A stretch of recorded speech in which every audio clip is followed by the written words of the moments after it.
Coming out of the nightmare abyss of the piney woods of East Texas, the Random Horror Show, the best in commentary and reviews in horror, sci-fi, fantasy, cult classics, and the obscure from film, television shows, and literature.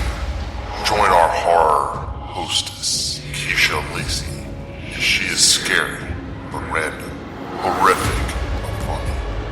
Last but not least, she will chill you to the bone.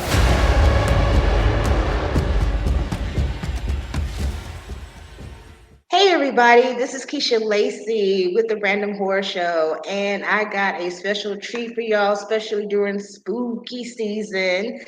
And I have coming back to the Random Horror Show the wonderful Chris Shern and also his partner in crime. And we be chatting up on Instagram. He is such a wonderful person, Dan Michael Jedrejczyk, and we are going to be talking about this up and coming movie called Vic Effects. And I have been watching y'all since y'all put this on social media, what's going on with it. I'm like literally like eyeballs like on what's happening. So like thank you both of y'all for joining, and let's get right on to it and everything. With this interview, I'm loving it. I'm loving it, especially of like what's going on with Vic Effects. So, of course, introduce yourselves if you know they don't know who y'all are, but reintroduce yourselves or freshly introduce yourselves. Well, I'm Chris Shern. I am a filmmaker. I'm the writer and director of Vic Effects. And yeah, I like making horror movies and trying to do something a little bit different out there, and hopefully people enjoy what I'm trying to do. Hi, my name's Dan Michael Jedrejczyk. I'm a film producer. Chris Shern, I like to say it a lot. Chris Shern's a visionary director. I love psychological horror films. I saw his first film entitled Evil Lurks, and I was blown away by it. And I was even more blown away by the fact that it only cost $1,000, which, I'm watching the film. I think it's like I'm thinking maybe $5,000 to $10,000 for the budget. All I can say is Chris really knows how to stretch, the almighty dollar. Like I'm really impressed. I come from a background where I create like shoestring budget films, like for $10, $100. So when I saw what he did with a feature film that could easily be played at a local art house cinema for $1,000 for a budget, I'm like, wow, I really want to work with him. So late last year, I was commenting on his posts about Vic Effects, the upcoming film, and I got to know one of the actors on Evil Lurks, Bill D. Russell. And we hit it off pretty well because we both have like a comedy background. We both are like comedians, I guess you could say. So I hit it off with Bill, and then Bill essentially introduced me to Chris, and here we are like almost about a year later, and now I'm actually working for Chris at Kissing Kastles Productions, and I couldn't be happier with where I'm at and where we're heading at Kissing Kastles Productions. Nice, nice, nice. I love this right here. I love it. I love this. Particularly that the connections that both of y'all got together, and then the love of films, horror films, psychological films. And yes, Dan, I was really impressed with Evil Lurks, and of course I got the physical copy, and I was like so happy about that. I was like, yay. Now I didn't get a chance to watch it Friday because I had a wedding Saturday. So I'm gonna watch it Friday because I got a wedding this coming Sunday. So I've been telling like my daughter, I was like, you need to watch this. I tell everybody, I'm like, y'all need to watch this film because, you know, for Chris to have like a shoestring budget and then have it distribute, you know, not just, you know, I caught it on Tubi, but, you know, just the way how everything was produced to the actors, you know, you mentioned Bill's name and stuff. He was like wonderful, and he was real creepy in the Yeah. set too. That's real. Even Chris, I told you last time, I was like, your character, I just wanted to just whoop his ass. I wanted to whoop the shush man's ass. I wanted to whoop his ass bad. But Yeah. that's what got me of like loving Evil Lurks and just like really you know, just wanted to talk to you about it, you know, during our last interview. But this one right here is bigger, and it's called Vic Effects. So give us a synopsis, a little rundown, the shebang bang, and how did y'all come up with the concept of Vic Effects? Well, Vic Effects is about a Foley artist. If people don't know who a Foley artist is, that's someone who makes sound effects for like TV, movies, video games, and whatnot. So her full name is Victoria Paulette. The people call her Vic. So she does sound effects for low budget independent horror films, and a famous yet infamous controversial horror filmmaker named Milo Kemp, which is played by Bill Russell, approaches her about doing a movie for him to do sound effects for a movie that he's working on. Unfortunately, the previous Foley artist that was working on the film with Milo, Bill's character, he passed away, which is also Vic's idol. His name is Thomas Raven. Yeah. And, you'll see Thomas Raven through old interviews that Vic watches throughout the movie. But so long story short, Milo hires her to do sound effects for Thomas Raven's last film. So the film is a little interesting, and things are happening within the film, and also funneling into Vic's reality. So things get haywired and crazy. So the more she builds on to the movie, the crazier things get around her and chaos. Ooh. Now I know that's going to be a banger. It's gonna be something. See, that's the reason why it's going to be something. You're not letting us know everything, but it's going to be something.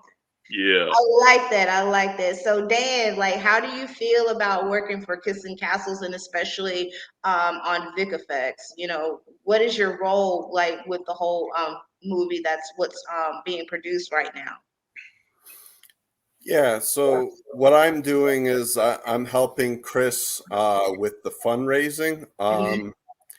If anyone is following me or Shern Chris or Kissing Castles Productions on Instagram, you'll know that Chris spent $10,000 out of his own pocket to film Vic Effects, which is unheard of in this industry. A lot of people will have private investors come in and like, oh, here's 5,000, here's $10,000, make a movie. He used everything he had for filming this film, and he always takes care of his actors. He makes sure they're paid. He takes really good care of them. And this really is unheard of in this industry, that he's a family man. He has a wife and he has kids, like, and he's still so focused. He's hyper focused on creating this Vic Effects for so long now, and he's done it without any help financially. So I wanted to come in. I wanted to help raise money for him. He created the Indiegogo campaign himself, and he received help from Ann Myrna from Acrostar Productions. And I helped a little bit with that, but you know, it's all Chris Shern. Dan helped a lot.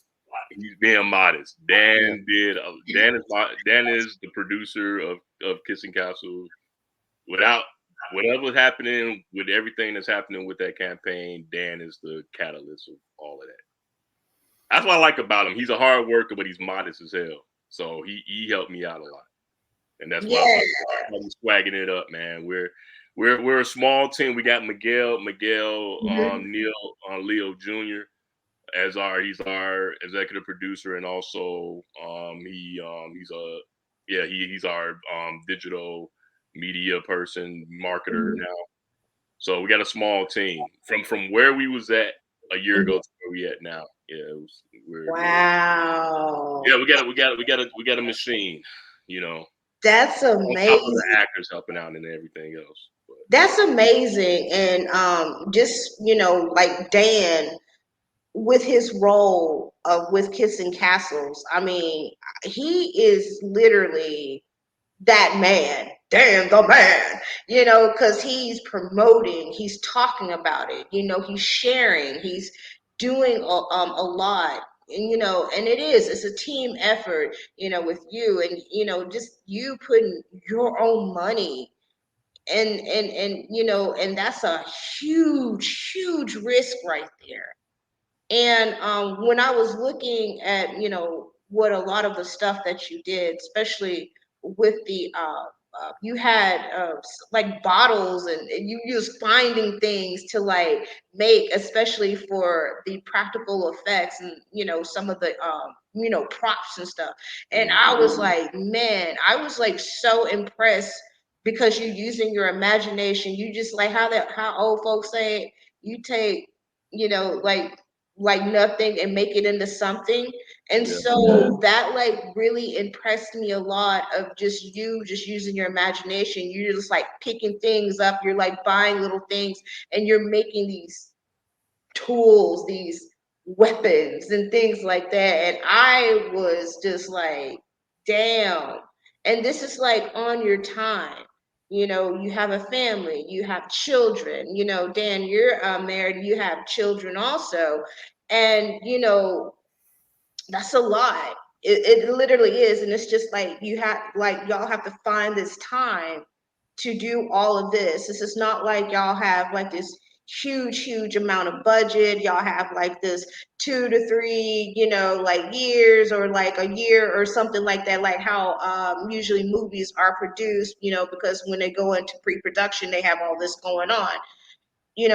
Y'all have lives. And I really do commend you and Dan, and also your team and your actors also, of just like literally finding that time to like make all of this work, and it's gelling together. And I'm very proud of like Kissing Castles and this like movie that's going to be coming out.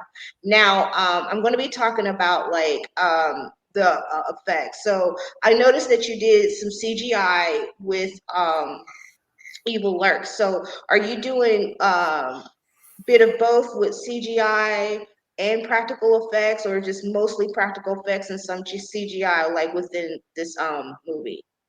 So one of the things that I'm doing, I created about 6 short films within the movie. So you'll see the short films being in the movie, and cutting to Vic creating the sound effects for that short film, and then they'll cut back to the actual whole full thing. So I call this movie a mockumentary anthology psychological horror film. So there's a lot of stuff happening with that, and I pretty much, and anybody who saw Indiegogo, and one of the things I did in my pitch video was talk about the different levels of horror. It's like there's not just one element of horror. You have psychological, you have slasher, you have sci-fi, you have horror. So when I go into the visual effects aspect of it, majority of this movie is practical, and that's the one thing I wanted to keep it on camera. But I also made a movie about angel assassin and a crow assassin. So these 2 ladies with wings, and they're fighting each other. So I'm thinking, Harry Potter, Lord of the Rings, blah blah blah. I'm gonna need CGI for that. So my guy Steve Eaton from CCC Entertainment, he's doing the majority of the visual effects for me for that scene. I also got another scene that's like a mix between Aliens and Predator. So I need some CGI for that because I got the monster got all this electricity like submerging on his body as he's trying to kill this cyborg. What? So I need special effects for that. So those two scenes there's some CGI happening within that stuff. So that's when I need to do it.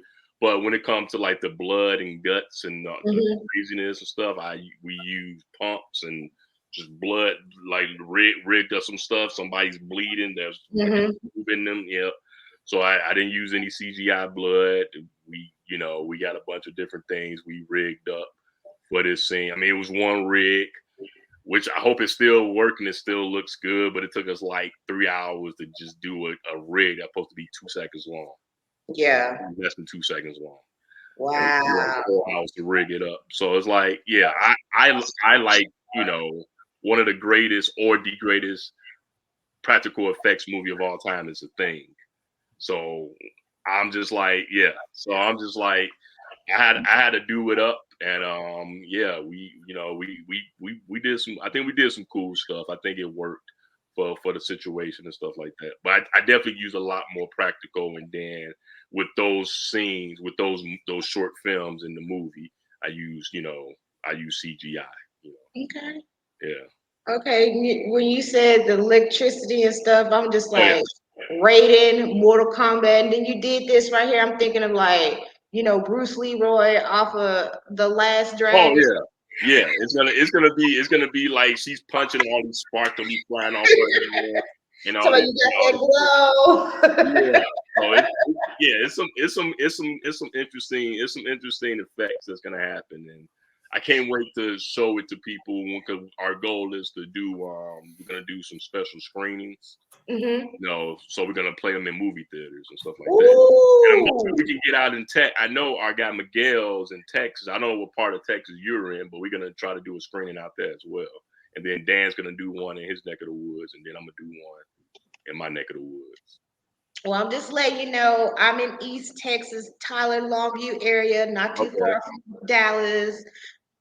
It's like in between Dallas and Shreveport, Louisiana. So we have a local theater, and it usually plays the Rocky Horror Picture Show downtown. So, gonna get hipped up. Yeah, we trying to get some ideas in place, to try to see if we can get that all lined up. But that's one of the goals. I mean, this is an 18-month process from now till, because the goal is to have the movie done by spring. So right now we're knee deep into post production, I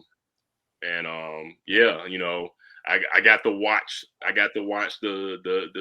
kept watching the edit movie, and I'm happy with it. So I'm gonna start getting all the sound design rolling, and I got a whole bunch of stuff I still got to do with the VFX and sound design, and then also the music.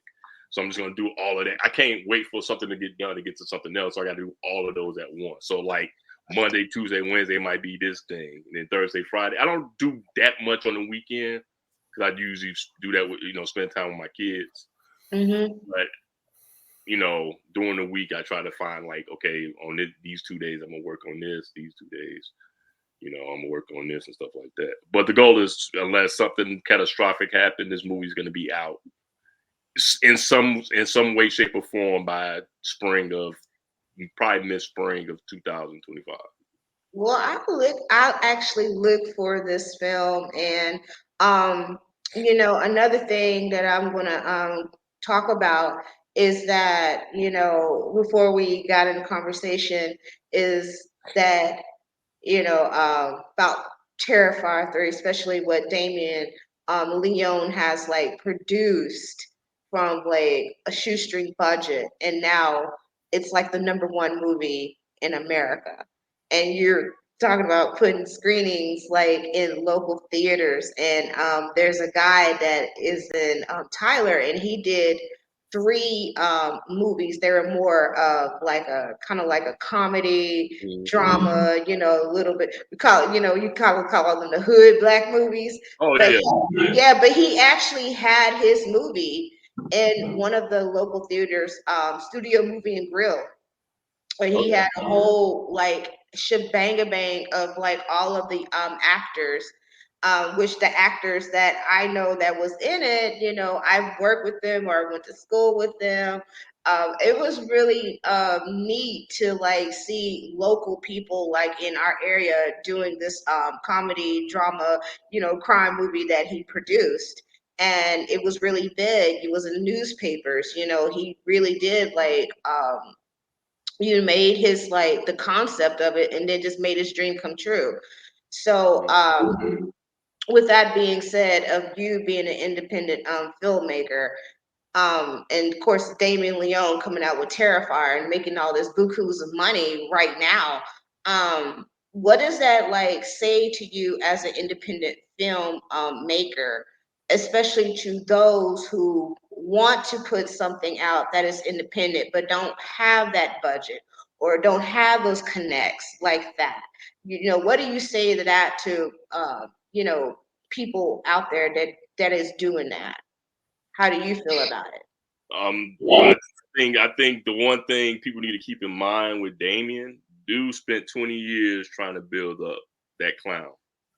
He put out, you know, he started working on that art character since like 2005 or 6 or whatever.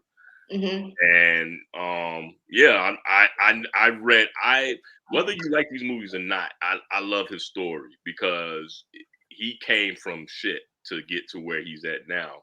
Right. And when he put out the first one, you know, he was gonna do a crowdfund, but you know, no one was budging. And then he met Phil Falcone, who's his director. Now I call Dan is my Phil Falcone. Because he met Phil Falcone. Phil Falcone's like what he did, and he asked him like how much money. He's I'm doing a crowdfund. I need like 30 grand, and then Phil's like, I give you 30. Don't worry about the crowdfund. I'll give you 30 grand. Make the movie. So they made that movie with a shoestring budget, boom, boom, and then when they did Terrifier 2, you know, they did the crowdfund, and I think from an interview I heard from him, he raised like $200,000 the first day when he did the crowd, because that's a crowdfunded movie, like Terrifier 2 is a crowdfunded movie. Yeah. To be $250,000 to get to $15 million at the box office that's not normal. That hasn't happened in 40 something years. And I don't even think that even happened because I think Halloween was like not even $1 million. $50,000. And that was a lot of money. I mean, think about I think it was 1978 or whatever. I forgot what year Halloween came out. 78. Yeah. And then for that to become what it became, you know, that's not a normal thing. And then even with this movie, the movie cost $2 million, but even with a bigger Hollywood horror budget, like that still ain't a lot of money. You know, $2 million, because a lot of these other movies, you know, that movie Thanksgiving, that movie definitely cost like $10 million or more to make. Like so even in that way, and it's still an unrated movie. Like Terrifier 3 is still unrated. Like for that to do what it did, and then to surpass its goal, what it made the second time around over the weekend. Yeah, this is an anomaly. This is my thing about it is I'm happy for his origin and where he came from to get where he's at. But our reality is don't think you need to you're gonna make a clown and then all of a sudden you're gonna make a lot of money. I mean, he created a great IP and it worked for him. What I get from it is there is a possibility. There is possibilities of things you can do as, you know, as an independent filmmaker. And, you know, yeah, he put himself in the best position he can, because he gotten bigger offers than what he got from when he got Terrifier 3. I've heard things, but he wanted to still keep. But usually, if you go even bigger with certain things, they're gonna probably say, okay, we got to hold back on certain things then. So he knew what he needed to do. It's like I don't need y'all because people are so either there's people who love art and there's people who got curiosity. There's a lot of people with curiosity that went to see that movie because there's a lot of people. There's different levels of horror fans. Some people like horror in this kind of way or this kind of way. Some people don't like the overly gruesome stuff. I enjoyed the movie. I thought it was cool. I didn't. It was a brutal movie. I didn't freak out like it was. Yeah, it's a brutal movie because you know what you're getting from that. But I like. He's to me. He's still the underdog. He's still the guy who did what he did to get where he's at. I think that motivates me as a filmmaker in a way of like, hey, anything's possible. I'm confident about. I learned a lot from Evil Lurks, and I'm confident about what I'm trying to do with Vic Effects. Because the thing about Vic Effects, I'm not just making a movie. I'm creating that, and I've said this before. I'm not creating a movie. I'm creating an atmosphere. Right. All those short films that you see in Vic Effects, those are all going to come to fruition in another movie I'm working on. And then the next batch of stuff I'm building up IPs within the stuff I'm doing with Vic Effects. Vic Effects is phase 1. So everything, I got a 3 to 4 year plan. Me and Dan have a 3 to 4 year plan of what we're trying to do with the concept of Vic. It's not just like, all right, we're going to see a movie. All those little movies in that movie is building up to something even more than what this is. This is the hope kick you in the throat. Here's the intro to the Vic Effects universe. Mm-hmm. You're going to see the Milo Kemp character again. You're going to see the origins of different things happening. With all these things is happening with that. So as a film, my advice to filmmakers in a way of, and I'm not trying to give advice, but my thing with that is build an atmosphere. Don't just try to make a movie and don't try to make a new clown. Build your own thing.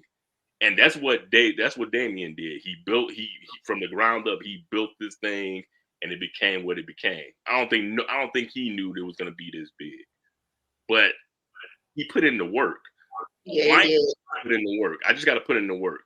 I can look at the business aspect of doing this stuff, but at the end of the day, I have to do the work. I have to do the work and show people this is what's happening. Now, if they're like, cool, they dig it, awesome. I did my job. But I just got to do the work. And that's what I've been presenting to, doing these interviews and stuff. That's why I've been presenting to, everyone about Vic Effects is not just a movie. It's an atmosphere. It's a universe. We're building more into it. When you watch this movie, when you see all the different things that's happening, I want people to look at one of those short films and, man, I would love to see that into something bigger. I'm like, okay, we will. We're going to make something else with that. So, yeah, so it's a game plan. This has been a 3-year. I've been working on this when I was editing Evil Lurks. Yeah. When I was working on it. So that's like a 3-year plan as I was working on this project. And then, Dan saw my vision and he said, yo, you different. You're doing something different. You're not just trying to make a slasher or just trying to make something because everybody's kind of falling in line. And I'm not afraid to say that because I am, because me making something different doesn't mean people are going to gravitate to it. Because people like things that they're used to. But I don't care.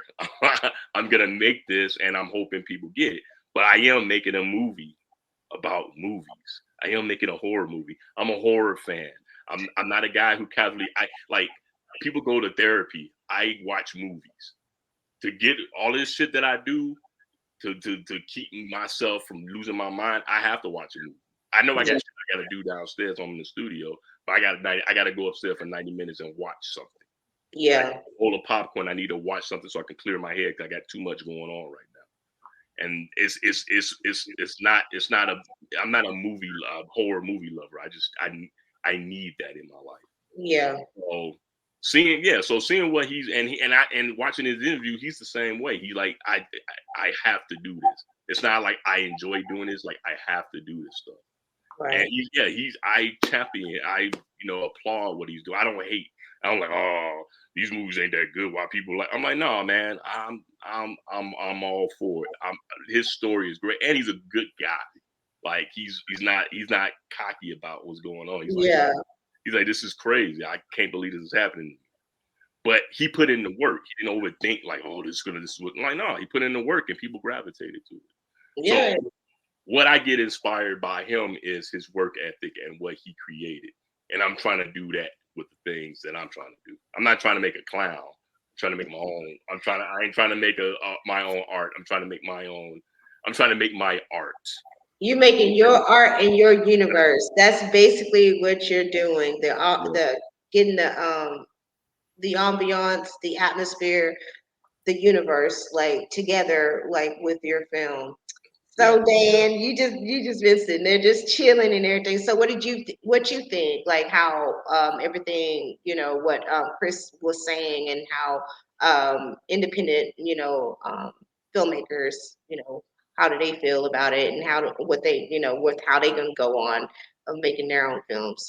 What do you think, Dan? Yeah. So I was just patiently waiting my turn. So I wanted to give a shout out to Steve Eaton, who not only is doing the visual effects with Chris Shern, he also designed the Vic Effects universe poster, which is exactly what Chris was talking about earlier.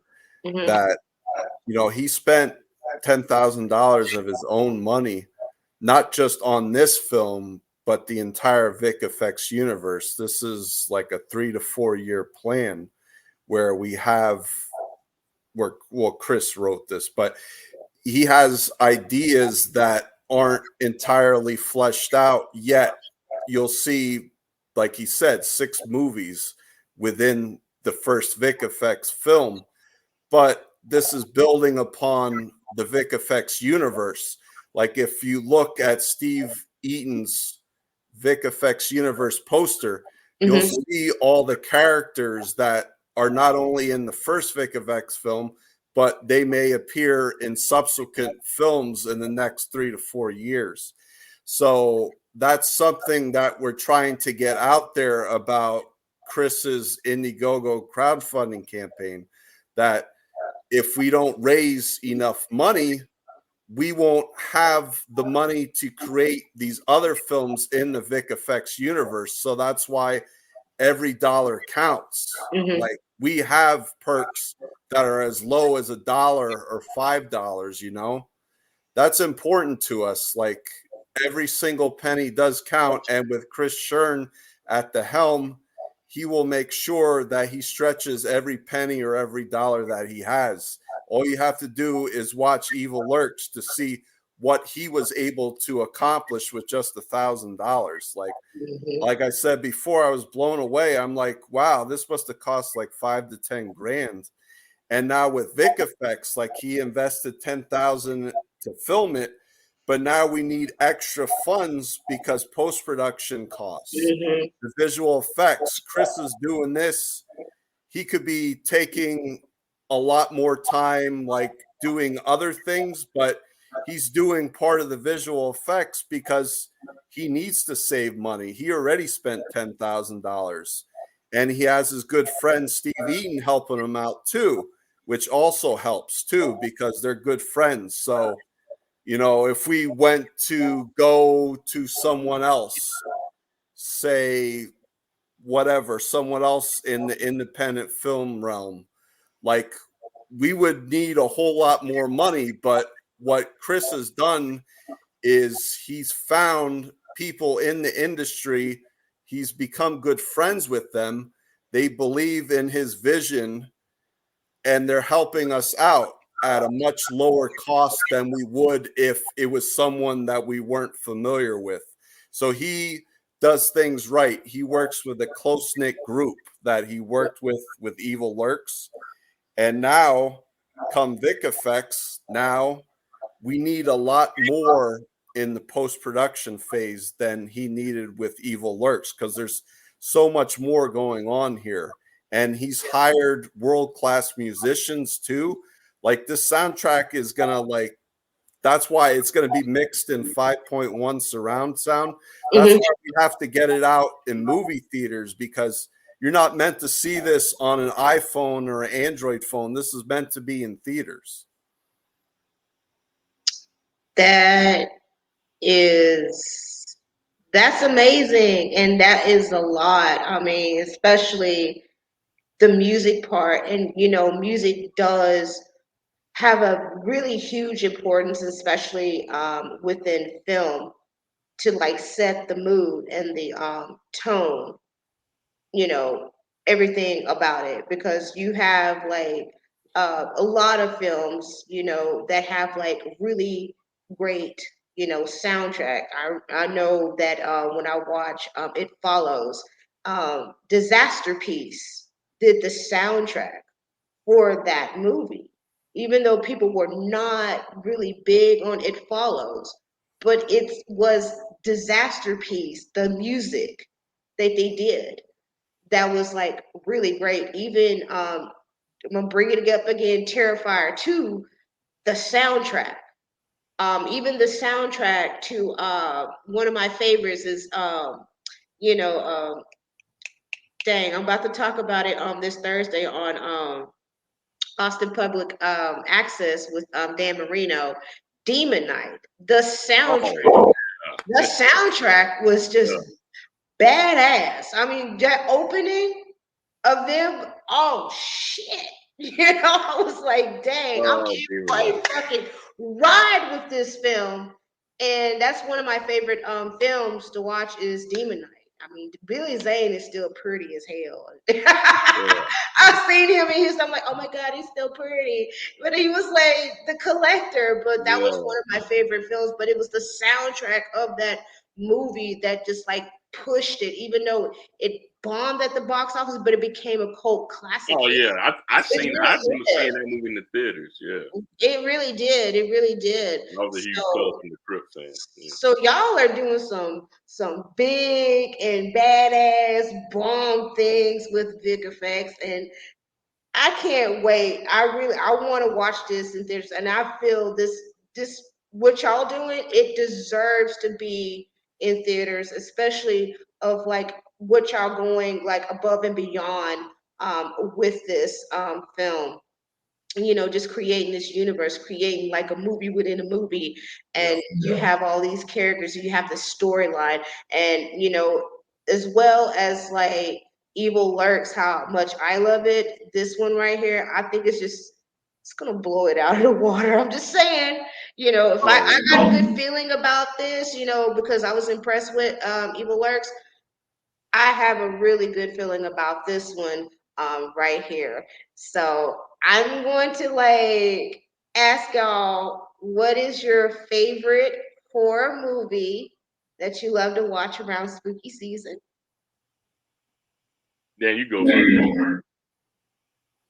I'm a fan of the Nightmare on Elm Street franchise. I recently went to a it's called NEPA. It's Northeastern Pennsylvania Horror Fest. It had 10 ladies of a Nightmare on Elm Street franchise. So they had 10 ladies that were a part of a Nightmare on Elm Street, the first 6 movies. And Mhm. I was extremely nervous because here I am dressed up exactly like I am now.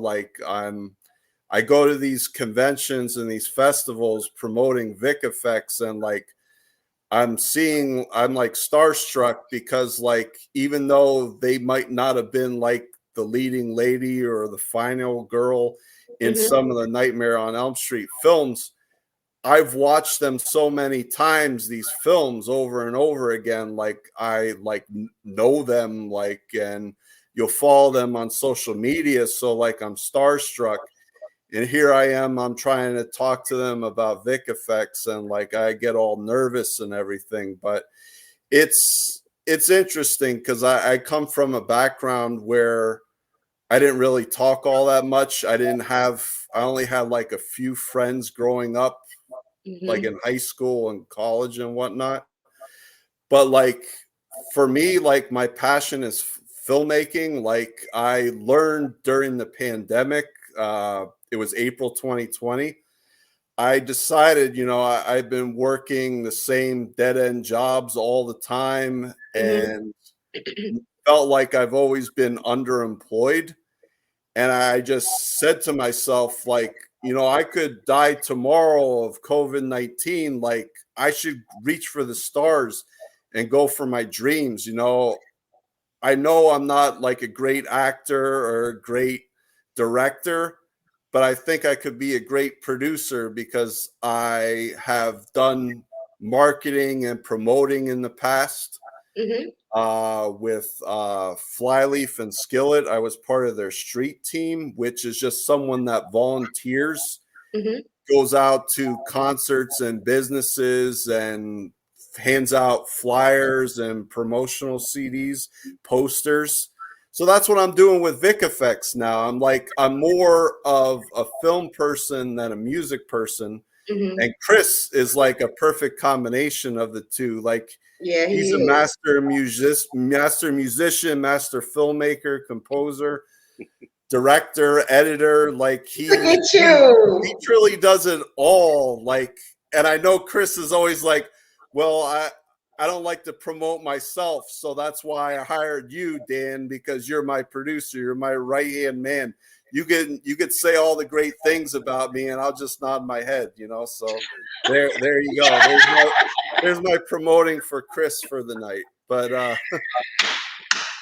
not promoting. You promoting it real well. It's like, he's a musician because I know you have a band and Eric, Chris, and you got all this going, and like, yeah, he's the man. He's also a merch master too. He created all this and stuff, the hats, the shirts, everything.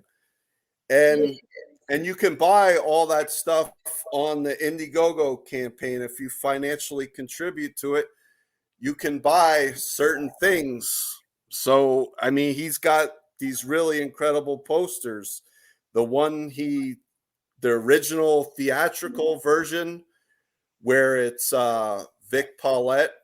And then you also have the Steve Eaton one where it shows all the characters in the Vic Effects universe. I like to call it the MCU poster because I swear it just reminds me of a Marvel movie. And like, I would like hang up the flyers. Chris gave me the images of the Steve Eaton artwork for Vic Effects universe poster. And I printed them out on my crappy printer at home. And then what my job is, like, I go up to businesses, and a shout out to Steel City Tattoo in Bethlehem, Pennsylvania. That's where we're going to have one of the Vic Effects screenings in Bethlehem. The hometown of Daniel Roebuck, who's also in Terrifier 3. So shout out to him. So I'll hand out these flyers, and like, I'll go to businesses and like talk about the movie and everything. And Steel City, they're like, yeah, we love horror movies.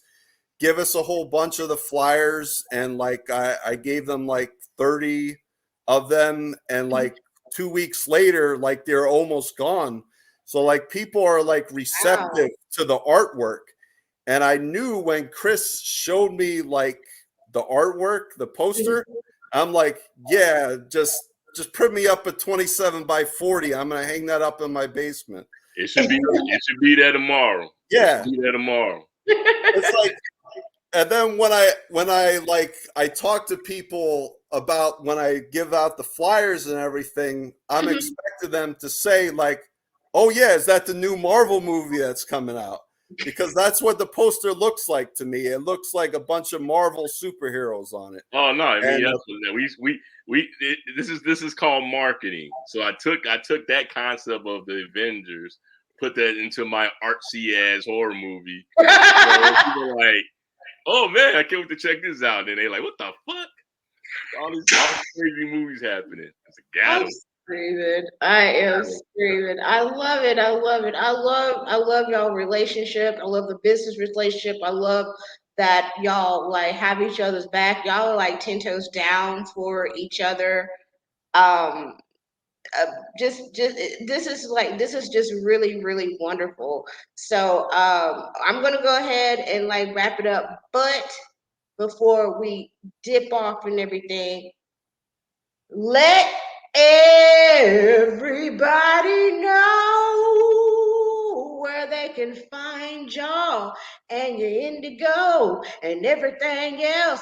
And I need for y'all to promote Vic Effects and get that little old change to help you out and everything, because this is going to be a wonderful film coming out in the spring of 2025. Take it on. Go ahead. So you can find me on Instagram, Kissing Castle Productions, Shern Chris, Instagram. But honestly, I got 2 Instagrams, but Kissing Castle Productions, I'm kind of leaning towards that a lot, especially with promoting the horror stuff. You can find me on Facebook. I'm on there. Indiegogo, look up Indiegogo, look up Vic Effects. No one's got that name but us. But look at it. We've raised over $6,000 so far, and hopefully we can get a little bit more. And like Dan said, every penny. No one's getting this money to splurge and go to Great America. we putting it towards these movies, man. So we're thinking big, but we're smart about how we spending our money. Right. We're fortunate that we have people who are highly skilled and giving us a good deal on things. So it's good to have good friends. I mean, I'm fortunate.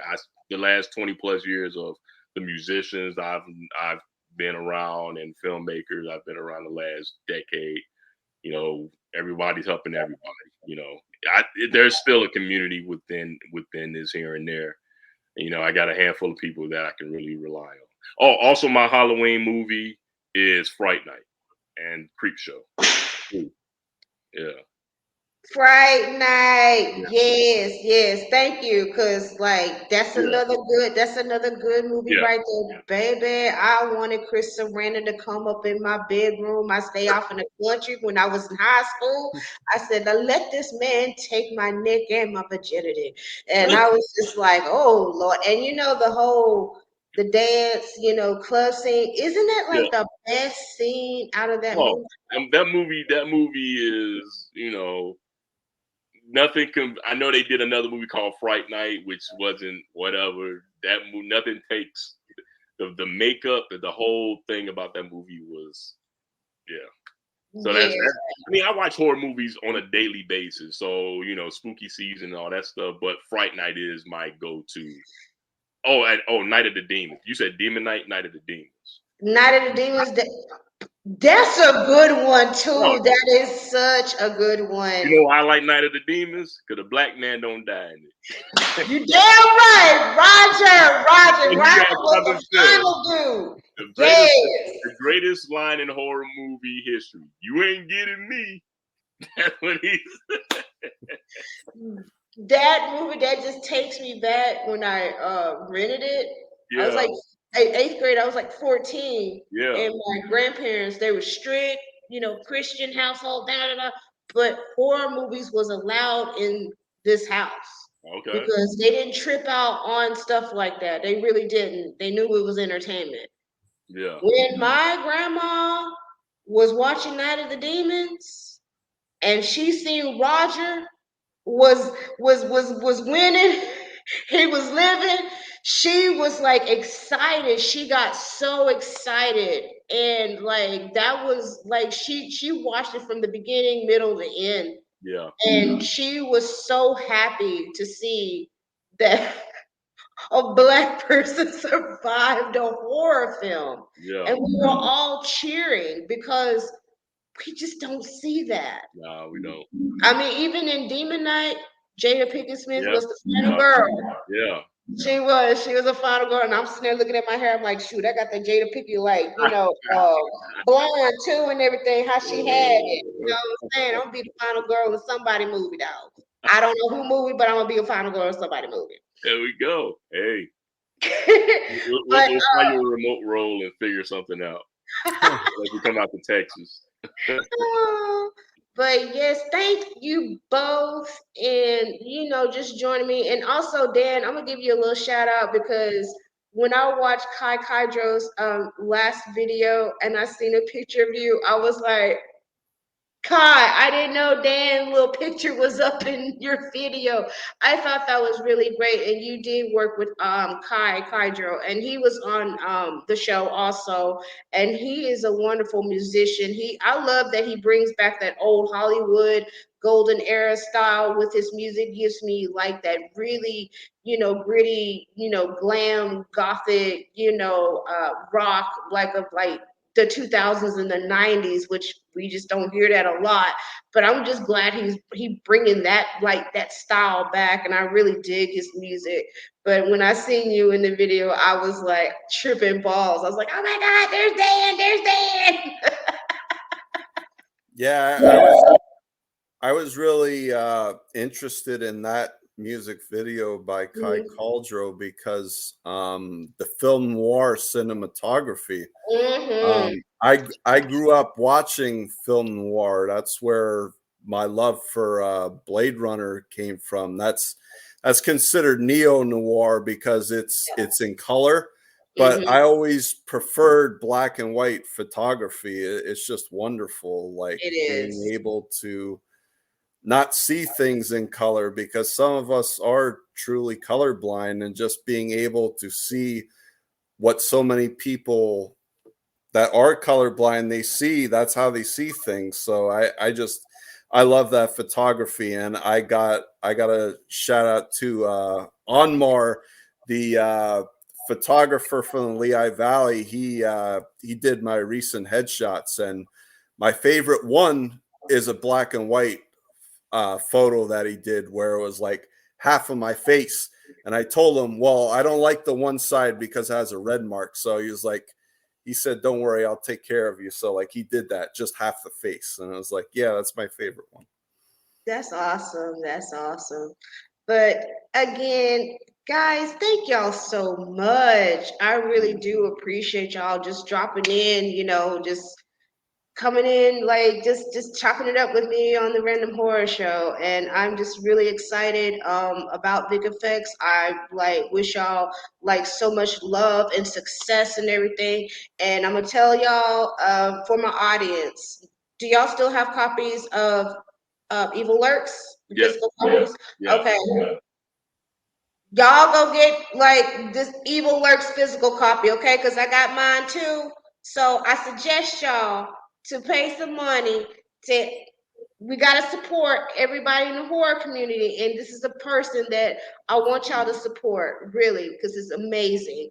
But I know y'all still have your physical copies that's still on sale, and also I'm going to be linking your Indigo link in the description box and everything. And please do support them. There it goes. I love that cover. That is a beautiful cover right there. Do check it out, and love it right there. This is they doing the motherfucking thing. There it is right there. That's how it is. The music's not on Spotify. The music's not on Bandcamp. The music, you can get the disc. You can't play it in the CD player because so many songs. So you can just put it in your computer. You can take all the songs off and put it on your phone and listen to it. So that's the only way you're gonna get the soundtrack. So you have the movie and you have the soundtrack. It's not on Spotify. I didn't stream it. So you're the only person that has a copy of it, and then you can put it on your phone. You can take the songs off the disc, put it on your laptop, put it on your phone, and if you want to share it, I do not care. I want people to hear it. And it comes with a cute Vic Effects sticker. Then and it comes with So you should have that too. Yeah, Keith, you got that too. Yeah, so that's the Vic Effects sticker. Yes. I think I don't know if I got it. I don't know if I got it. No, you did get it. You could have got it. I don't know. I was just too excited to open up the package. Well, I sent it to you, and I know I put it in there. Okay. Yeah, check the envelope. Actually, I didn't have my seeing eye glasses on, so I don't know. I'm just sitting there opening shit up, and I'm like, I got it. I'm like excited like that.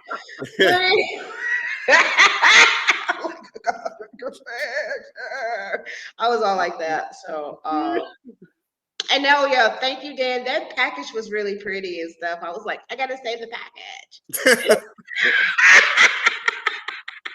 And I did. I'm like, save the Yeah.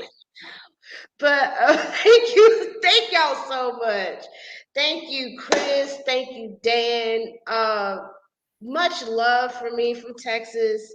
And geez, I can't wait. I can't wait. And guys out there, please do go support them. I'm going to be linking their site on the description.